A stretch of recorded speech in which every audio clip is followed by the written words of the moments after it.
앞뒤 좌우로 인사하겠습니다. 반갑습니다. 잘 오셨습니다. 네.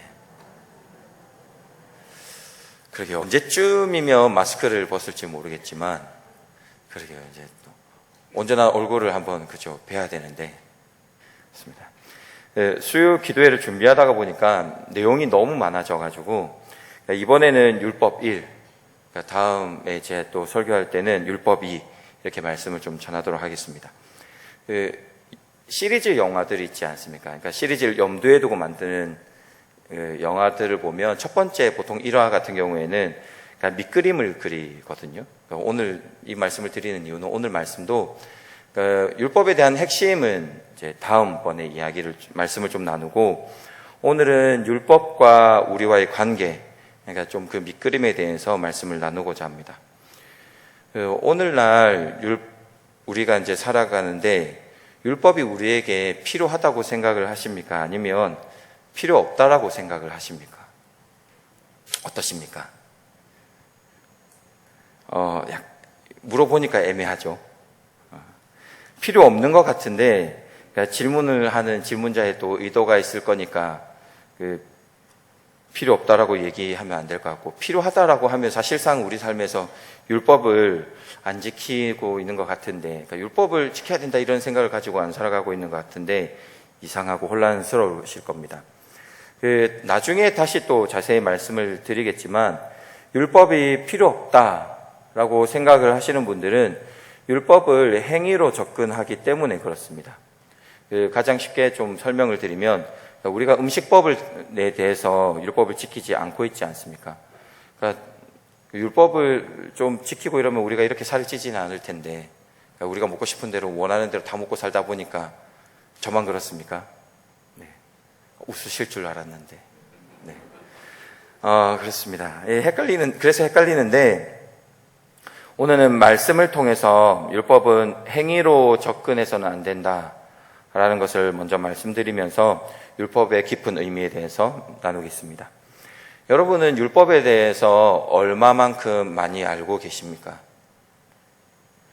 신명기를 이제 개인적으로 계속해서 그때 코로나 3월 초에 이제 걸리면서 그때부터 신명기를 좀 계속 묵상하고 좀 보고 있는데, 신명기를 통해서 분명하게 나타나는 이제 주제는 무엇이냐면, 주의 계명을 지키는 자는 복을 받는다.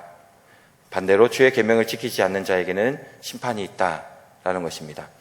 그리고 이거는 신명기뿐만 아니라 구약의 전반에 걸쳐서 있는 그 내용이고, 왜 그러냐면 신명기에서 이것을 굉장히 강조하는데, 신명기 서관이라고 많이 들어보셨을 겁니다. 그러니까 신명기의 이 생각이 구약의 전체를 지배하고 있기 때문에 구약에서 종종 주의 말씀을 지키는 자에게는 복이 있고 그렇지 않은 자에게는 저주가 있다, 심판이 있다 라는 걸 말씀하고 있고, 우리도 그렇게 알고 배우고 있습니다. 그런데 우리는 이제 그렇게 잘 알고 있는데, 생각보다 하나님의 계명 그리고 율법에 대해서 지식이 없습니다. 그렇지 않으십니까? 저도 마찬가지입니다. 왜 그럴까? 여러 가지 이유가 있을 겁니다. 어렵기도 하고, 저도 기억을 해보면 율법에 대해서 잘 가르쳐 주시는 분이 없으셨습니다. 그렇게 배웠고, 학교에서도 율법을 따로 이렇게 공부를 하지는 않았었습니다. 대학원 때 나중에 말씀드리겠지만, 유대인들이 율법을 모아둔 게 있거든요. 613가지가 있는데, 그거 한번 친구, 이제 전도사 때 이제 보라고 해서 한번 읽어본 정도, 이제 율법에 대해서 따로 공부하지는 않았습니다. 근데, 한국교회가 또한 율법주의가 옳지 않다라는 것을 다 알고 있기 때문에, 율법에 대해서 잘 공부하지 않는 곳도 있는 것 같습니다. 그런데 분명한 것은 율법주의가 잘못됐습니다. 그런데 여러분, 율법이 잘못됐다라고 생각을 하십니까? 어떠십니까? 율법이 누구에게로부터 왔습니까? 모세로부터 왔습니까? 아브라함으로부터 왔습니까? 다윗으로부터 왔습니까? 아담에게로부터 왔습니까? 누구에게로부터 왔습니까? 율법은 하나님께로부터 왔습니다. 하나님께로부터 왔고 모세가 듣고 기록한 겁니다. 하나님께로부터 왔다라는 것은 완전하다라는 겁니다. 율법에 대한 이해인데, 왜 우리는 율법에 대한 이해가 없을까? 그런 거일 수도 있다라는 생각을 했습니다. 뭐냐면, 예수님께서 율법의 완성이시다라는 말씀이 있지 않습니까? 마태복음 5장 17절에 보면 내가 율법이나 선지자를 폐하러 온 줄로 생각하지 말라. 폐하러 온 것이 아니라 완전하게 하려 함이라. 이 말씀 때문에 우리가 그러니까 율법에 대한 오해가 좀 생긴 건 아닐까라는 생각을 해봤습니다.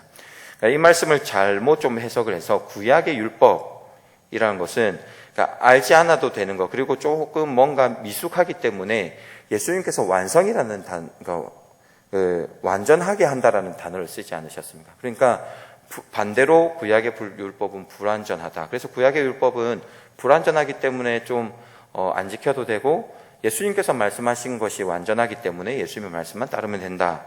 이런 오해가 생긴 것은 아닐까라는 생각을 해보았습니다. 근데 이것은 사실 잘못된 해석입니다.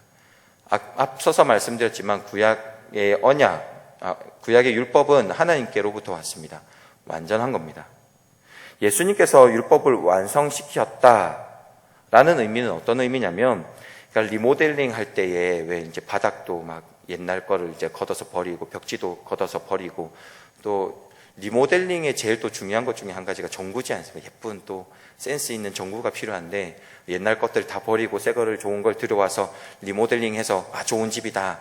마치 이것처럼 옛날의 구약의 그 율법이라는 것이 기존에 있던 것들을 좀 아닌 것들은 좀 축소시키고 버릴 건 버리고 새로운 말씀들을 또 받아들이고 바꿀 건 바꿔서 짜잔 이것이 고쳐진 율법입니다 라고 하는 것이 아니라는 것이죠. 율법을 수레써 라고 하는 개념이 아니라는 것입니다.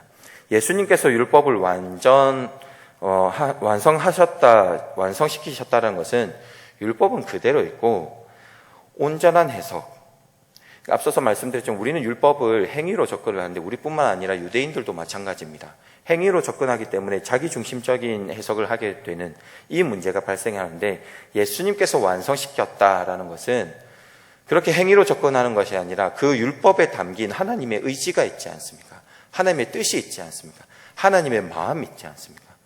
그 진정한 의미를 깨닫고 실행하시고 우리에게 보여주시고 우리에게 가르쳐 주셨다, 완성하셨다라는 의미라는 것입니다.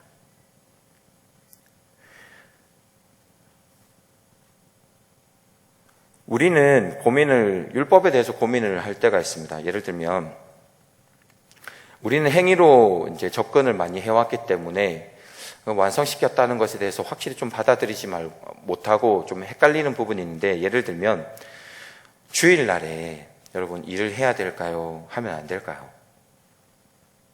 어떻게 생각하십니까? 약간 이제 저희 보통 어릴 때부터 교회를 다니셨던 분들은 딱 명확하게 뭔가 조리 있게 지금 말은 못하겠지만 배워왔던 것들이 있지 않습니까? 안식일을 거룩하게 지켜라 라는 말씀부터 또 뭐 내 남종이나 여종이나 내 중에 문에 거하는 이제 객이라도 아무 일도 하지 말게 하며 막 이런 말씀들이 생각나면서 왠지 주일날 이제 일을 하는 것에 대해서는 안 된다, 탕탕탕 이렇게 율법을 대하고 접근하시는지 모르겠습니다. 이것이 바로 이제 행위로 접근하는 건데, 제가 한 가지 예를 들어드리겠습니다. 한번 잘 들어보십시오.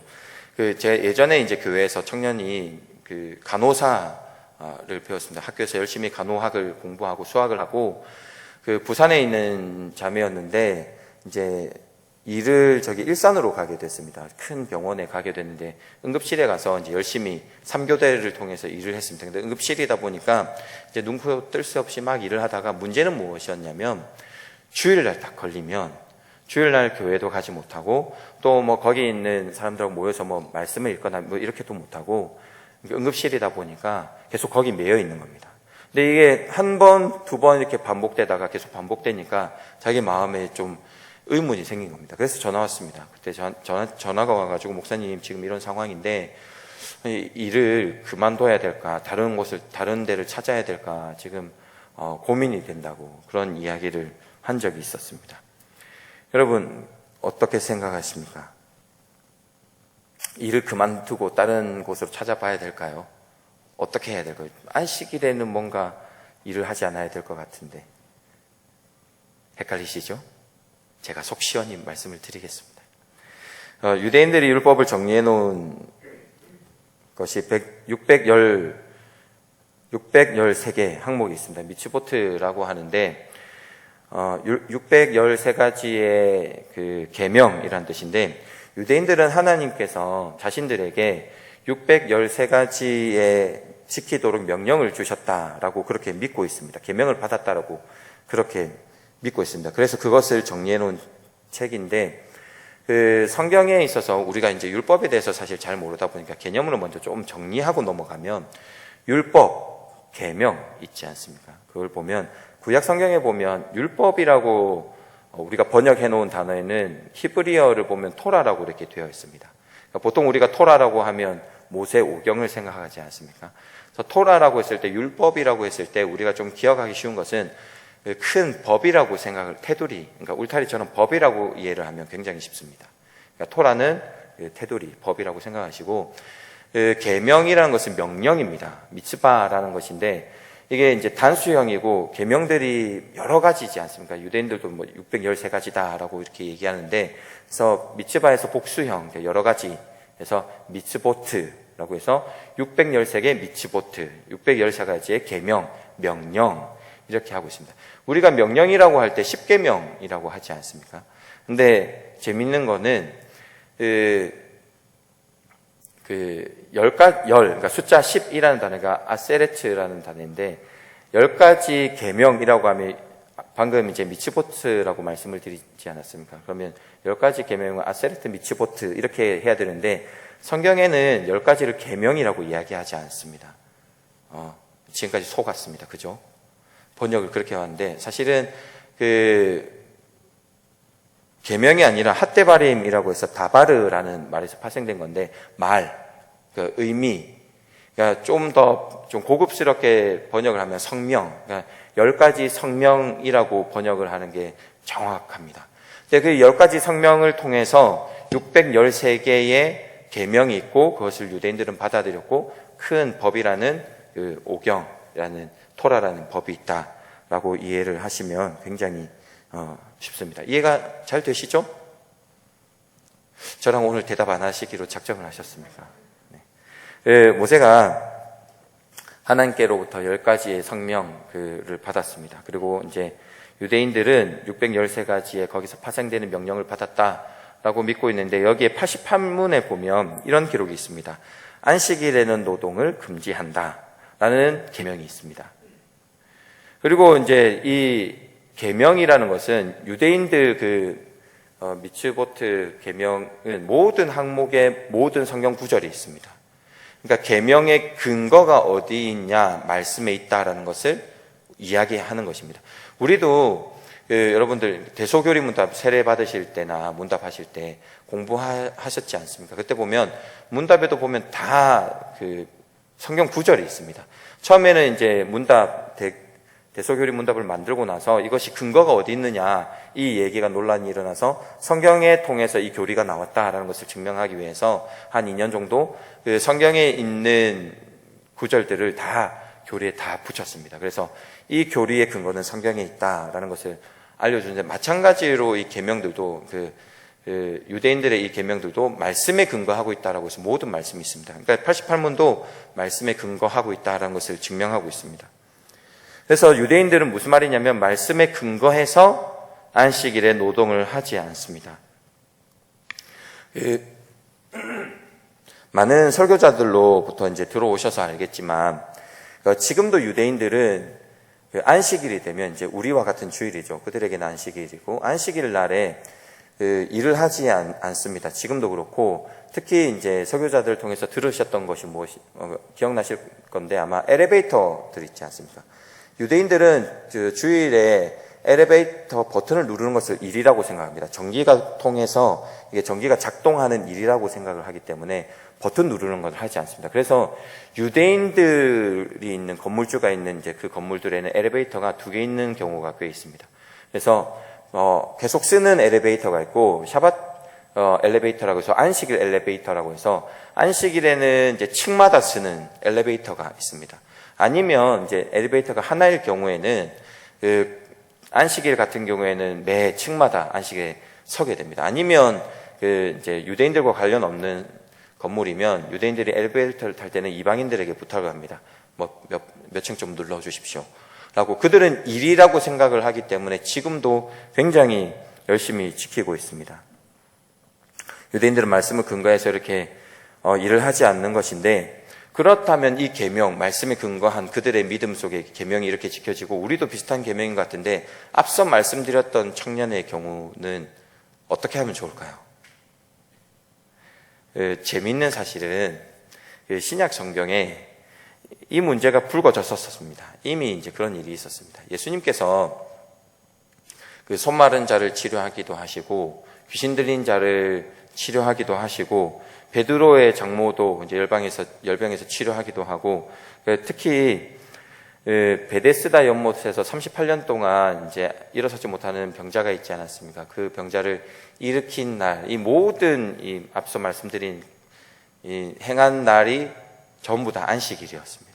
그래서 유대인 지도자들이 예수님을 굉장히 싫어했었는데, 특히 이제 베데스다 이 사건을 통해서 어떤 일이 있었냐면, 유대인 지도자들이 이 이제 일을 보고 누가 안식일 날 이렇게 일을 했냐 이제 찾기 시작했습니다. 근데 알고 보니까 이제 예수님이 했다라는 고발이 들어가고, 예수님을 찾아가서 왜 안식일에 이런 일을 하냐고 따져 물었습니다.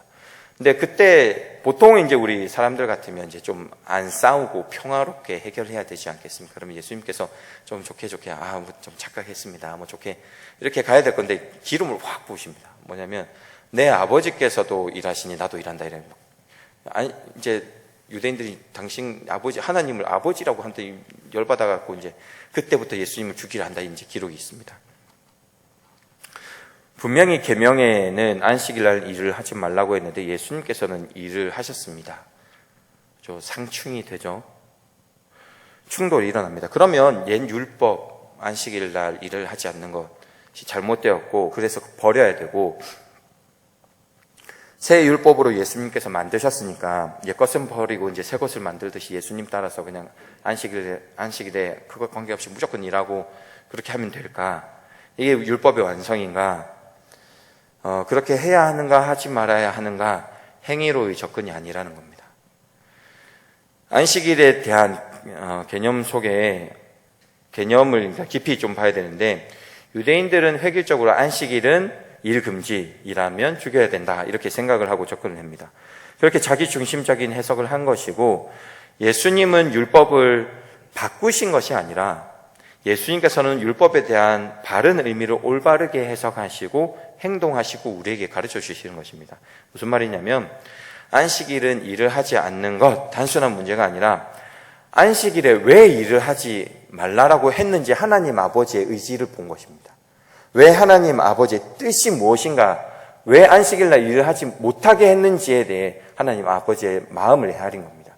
뭐냐면, 여러분, 안식일에 가장 중요한 것이 무엇이었습니까? 하나님을 예배하고 교제하고 찬양하고 그를 만나는 겁니다. 그게 제일 중요한 일입니다. 일주일 동안 열심히 일을 하고 하루는 온전한 하나님께 떼어서 하나님께 예배하는 날입니다. 그 예배를 위해서 아무 일도 하지 말라는 겁니다.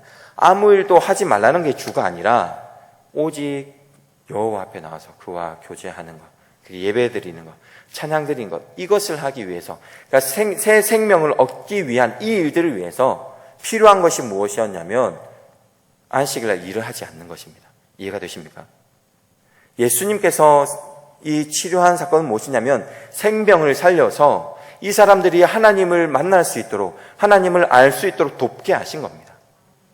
그 일입니다. 이게 율법에 우리가 접근한 것의 차이입니다. 설명이 길었는데 중요한 것은 잘 들으셔야 됩니다. 시험에 나옵니다. 핵심은 구약의 율법, 계명은 온전한 것입니다. 그리고 우리는 그 율법과 계명에 대한 진정한 의미를 아는 일에 힘써야 된다는 겁니다. 율법과 계명을 알기에 우리는 열망해야 합니다.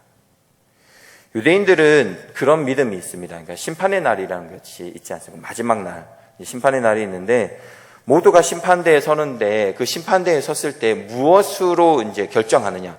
천국을 가느냐, 지옥을 가느냐, 심판을 받느냐, 받지 않느냐, 그 기준이 무엇이냐라고 했을 때 유대인들은 계명이라고 그렇게 믿고 있습니다. 우리가 뭐 유대교를 따르는 것은 분명히 아닙니다. 그것을 따를 필요는 없습니다. 근데 깊이 생각을 해보면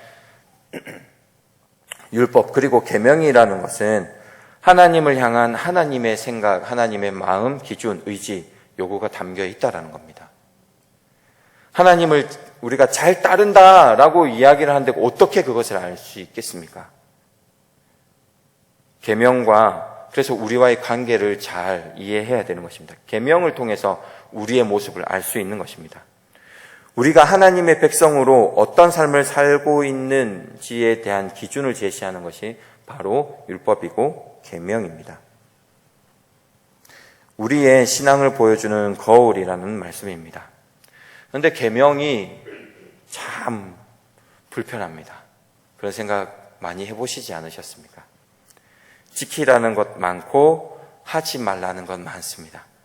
그 613개의 미츠보트에 보면 이제 248개는 이제 지켜라는 명령이고 356개는 그러니까 하지 말라라는 명령이 있습니다.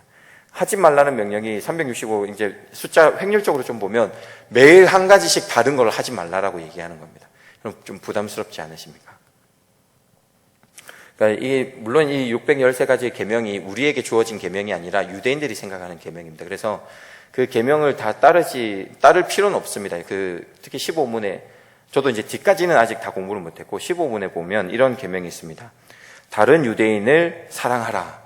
우리는 유대인이 아니기 때문에 다른 유대인을 사랑할 이유는 없습니다. 모든 인류로서 사랑하는 거지 유대인으로서 유대인을 사랑하는 이 계명은 우리와 상관없는 그런 것이 있습니다. 부정적인 365개의 계명이 있으면 참 불편합니다. 그래서 신앙이 성숙이 오기 전에 하는 생각들이 있습니다. 혹시 이제 대학생의 자녀를 두거나 대학생 자녀들이 지나거나 그런 이야기를 해보신 적이 없으십니까?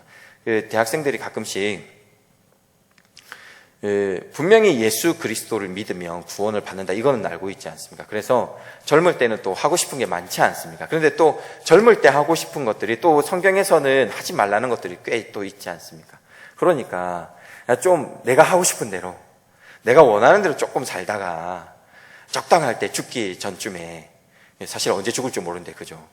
그러니까 죽기 전쯤에 예수 그리스도에 대한 분명한 이제 믿습니다의 신앙을 좀 고백하고 그렇게 또 천국 가고자 하는 이 얄팍한 이 생각을 한 번씩 좀 해보시지 않으셨습니까?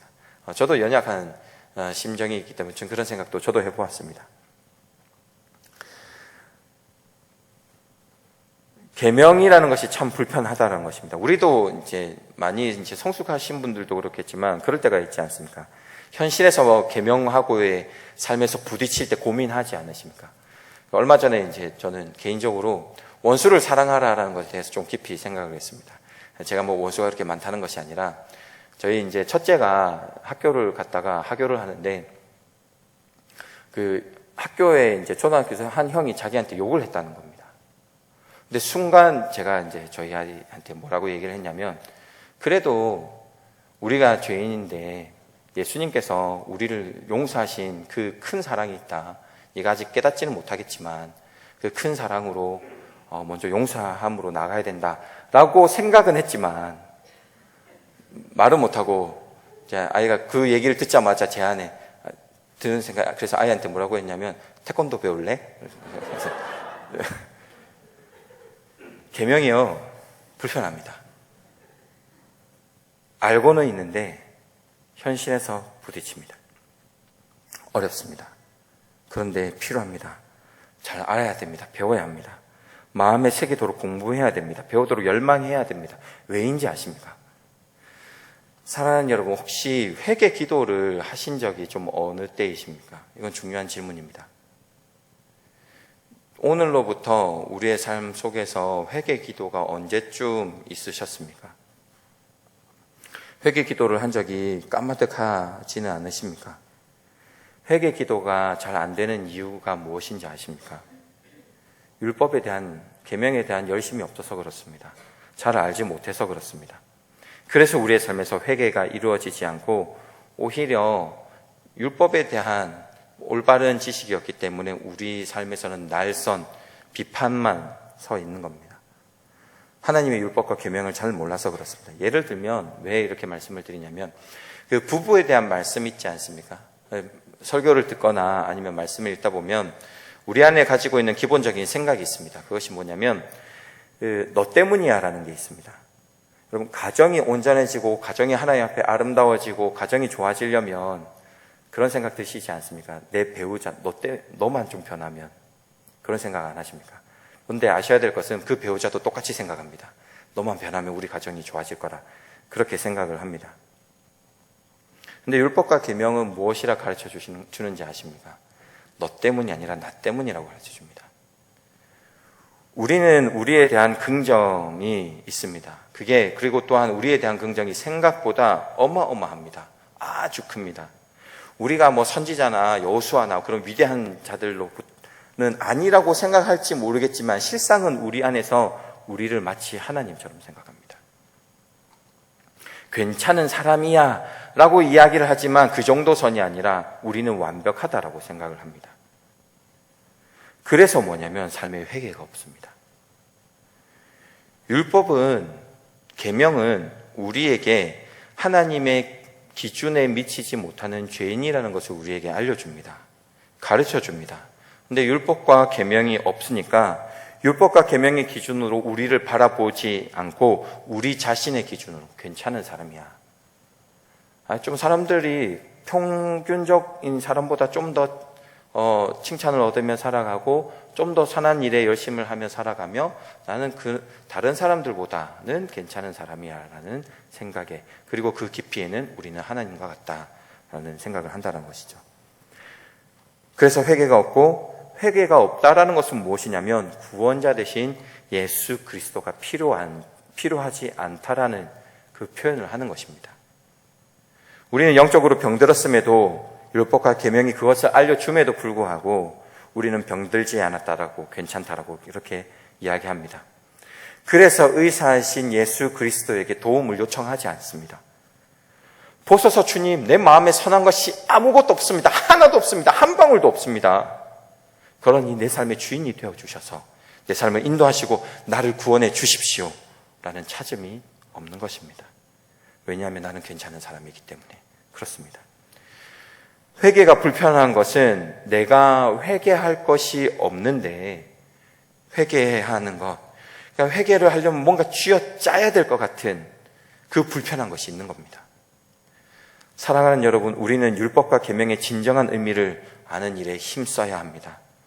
진정한 율법과 계명의 의미를 깨닫게 되었던 사도 바울을 보게 됩니다. 그 사도 바울을 보면 사도 바울은 율법에 열심히 있는 사람이었습니다. 바리새인 중에 바리새인이었습니다. 율법에 있어서는 흠이 없는 사람이라고 스스로 이렇게 고백을 했습니다. 그런데 율법을 잘 알고 있는 삶이 아니라 진짜 율법의 의미, 그러니까 행위로서 바라본 것이 아니라 그 율법에 담긴 하나님의 마음, 의지를 진짜 깨닫게 되니까 의로운 사람이 아니라 죄인 중에 괴수라는 고백을 하게 되는 것입니다. 이보다 모든 사람이 받을 만한 이 말이여, 그리스도 예수께서 죄인을 구원하시려고 세상에 임하셨다 하였도다. 죄인 중에 내가 괴수도다. 그 고백이 터지는 겁니다. 누구인지 알 수는 없지만 율법의 의미를 깨달았던 사람이 로마서에서 이렇게 고백합니다. 오호라, 나는 공고한 사람이로다. 이 사망의 몸에서 누가 나를 건져내랴. 사랑하는 여러분, 바쁜 삶을 살아가고 있다는 것 계신 것 잘 알고 있습니다. 그러나 우리가 무엇보다도 성경을 아는 것, 그리고 그 성경 안에 있는 율법과 계명을 아는 일에 열심을 내어야 합니다. 그 기준을 바라보아야 합니다. 그래서 그 기준에 미치지 못하는 우리의 악함을 볼 수 있어야 됩니다. 바리새인들은 기준을 잘 알았지만 그 기준을 통한 자신을 바라보지 못했습니다. 그래서 교만하여서 행위로서 잘 지키고 있다고 의시되면서 버림을 받게 되는 것을 우리는 성경에서 분명히 보고 있습니다. 사랑하는 여러분, 이 시간에 하나님 앞에 간구하십시다. 간구하면서 기도하십시다. 하나님.